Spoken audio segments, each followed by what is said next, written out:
Norðlenska nautakjötið. Uppskrift á góðu kvöldi.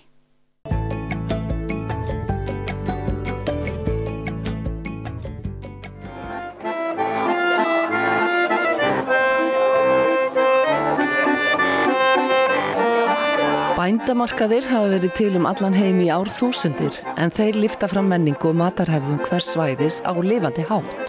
Auk þess að vera vinsælir áfangastæðir ferðamanna jafnt sem heimafólks.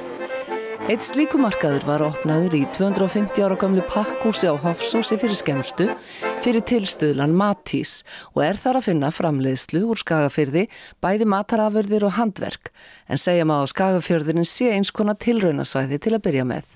Þetta eiginlega vaknaði svona upp úr því að ég fór að vinna sem ráðgjafi hjá Matís í Reykjavík og Sveinn Margeirsson forstjóri Matís stakk upp að við mig hvort ég vildi kannski fara hingað hérna norður á Sauðárkrók og á þetta svæði í Skagafjörðinn og vinna fyrir Matís hér að uppbyggingu í tengslu við bændasamfélagið. Það er búið að vera svo erfitt hjá bændum undanfarin ár og svona erfitt framundan fyrir séð þannig að það er allir að leita leiða til að hjálpa til og finna leiðir til að hjálpa bændunum að koma vörunum sínum á framfæri og vinna framþróun, aukinni smáframleiðslu og svona einhverju nýsköpun og nýbreytni.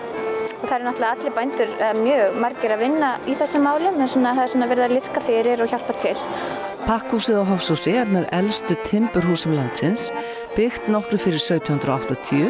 Það var flutt tilsniði til landsins á vegum Dansks verslunarfélags, 12 sambærilegra húsa sem reist voru á athafnasvæði þess. Aðeins eitt annað þessara húsa stendur enn og það í Jakobshán á Grænlandi. Það væsir því ekki þennan markað, en hvernig hafa bændur á svæðinu tekið þessu framtæki? Mjög auðvelt. Bændur eru algjörlega með þessa hugsun. Þeir vilja fara meira út í smáframleiðslu, auka virði afurða sinna með þeim hætti sem hefur sýnt sig að er vel mögulegt.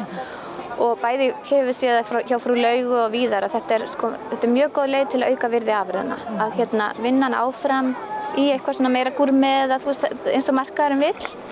Og það eru allir með þessa hugsun. Það sem við þurfum að gera bara sem samfélag er að ýta undir þessa þróun og hjálpa bændunum að koma vörunum á framfæri á þennan hátt. En ekki líka bara eftirspurnin að aukast og þessi markaður þar með að opnast? Jú, algjörlega. Bæði hér innanlands og líka meðal bara gesta sem koma til okkar. Það fyrsta sem fólk spyr að hvar fæ ég vörur af svæðinu, hvar fæ ég matvæli af svæðinu, og hvar kynnist ég menningarsögunni og höfum við þetta allt bara í einu pakka. Menningarsöguna, matvælin, afurðirnar og hefðirnar og bænduna sjálfa til að segja frá hlutunum, hvernig hlutinni hafa þróast, hvað má matreiða úr þessu, þeir þekkja allt saman og þeir þekkja hefðirnar og sögurnar og allt. Þannig að þetta er bara eins og best fyrir ráðkosið. Matís vinnur út frá sjálfbærni markmiðum Sameinuðu þjóðanna sem sett voru til ársins 2030 og ganga út á að auka sjálfbærni allra samfélaga. Bændamarkaðir þar sem neytandinn kaupir vöru á vistvænan hátt og eða í gegnum heimasíður hluti af því verkefni. Það vantar ekki nýsköpun og frumkvæði og metnað hjá bændunum. Þannig að eins og ég segi, þá bara það þarf að liðka fyrir bæði kannski lagalega og með svona tilslökun á okkur reglum. Að liðka fyrir það að þeir hafi tök á bæði að fara út í meiri smáframleiðslu, jafnvel heimasláturinn í einhverjum búningi eða þá smærri sláturhús sem þannig að bændurnir hafi meira svona yfir afurðin að segja frá A til Ö og geti þá aukið virði og skapa sér svona öruggara rekstrarumhverfi. Og ég er ekki að segja að við höfum að leggja niður stóru sláturhúsin heldur bara að það sé fjölbreytilegra umhverfi.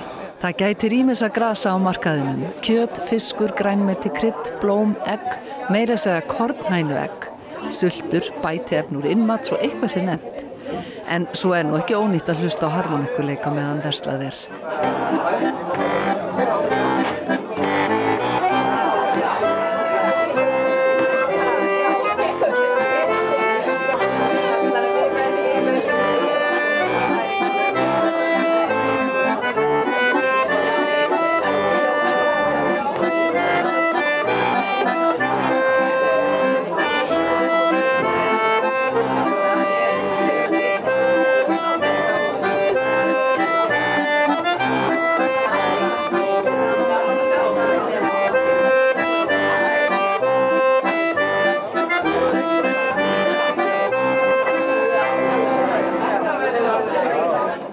En gæti þessi hugmynd farið víðar landið? Það sem ég myndi vilja sjá og við örugglega öll að þetta verði bara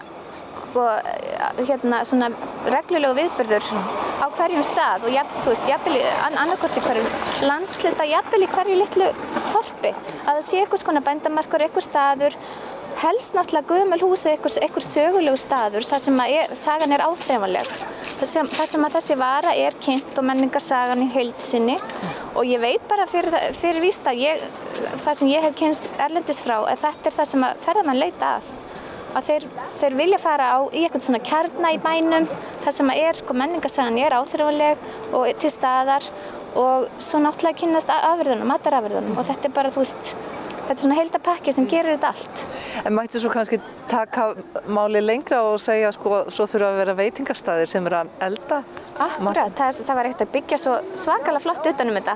Það bara eiginlega, the sky is the limit ef maður má sletta. Það bara það svo margt hægt að gera. Það bara frumkvæðið og nýsköpun, þetta endalaust möguleikar í tengslu við svona í mínum huga.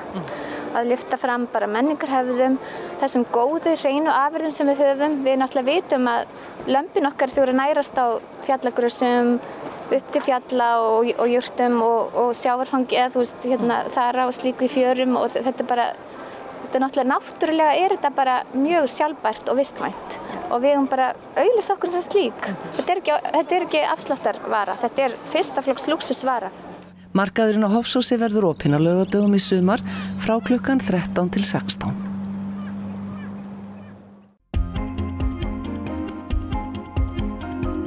Norðlenska nautakjötið. Uppskrift á góðu kvöldi.